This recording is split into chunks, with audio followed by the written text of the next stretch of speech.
পাপ ক্ষমার সর্বোত্তম মাস হলো রমজান।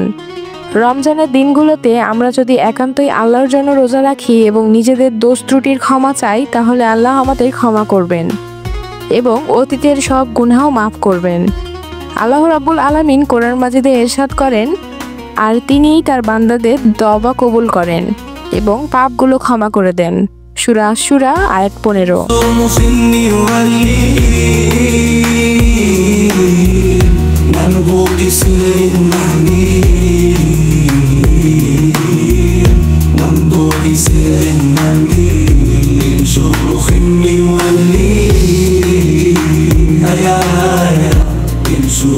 রমজান মাসের বিশেষ 3টি আমল গুনাহ মাপের অন্যতম মাধ্যম।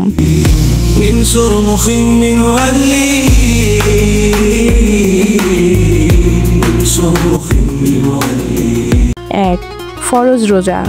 মহান আল্লাহ যা শুধু রমজান মাসেই মুসলিম জাতিকে দান করেছেন।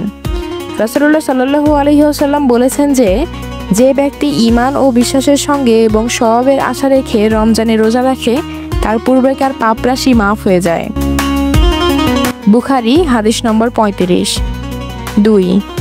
কিয়ামুল লাইল তথা তারাবির নামাজ।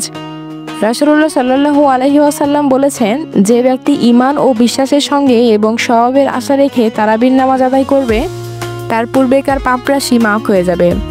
বুখারী হাদিস নম্বর 37। 3. লাইলাতুল কদর এমন একটি রাত যা রমজান মাস ব্যতীত বছরে আর কোনো মাসে পাওয়া যায় না। এই রাত হাজার মাসের শ্রেষ্ঠ ও উত্তম। এই রাতে মহাগ্রন্থ আল কুরআন নাজিল হয়েছে।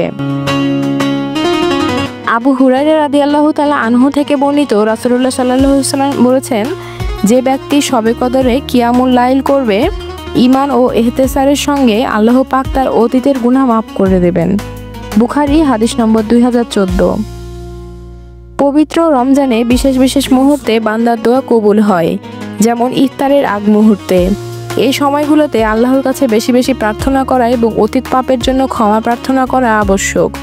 রাসূলুল্লাহ সাল্লাল্লাহু আলাইহি ওয়াসাল্লাম বলেছেন, 3 ব্যক্তির দোয়া ফিরিয়ে দেওয়া হয় না। 1. ন্যায়পরায়ণ শাসক। 2. রোজাদার যতক্ষণ না সে ইফতার করে। এবং 3. অত্যাচারিত ব্যক্তির দোয়া। ইবনে মাজাহ হাদিস 1752। তাই আমাদের উচিত রমজানে হতভাগা হয়ে না থেকে তওবা করে নিজের গুনাহ মাফ করিয়ে নেওয়া।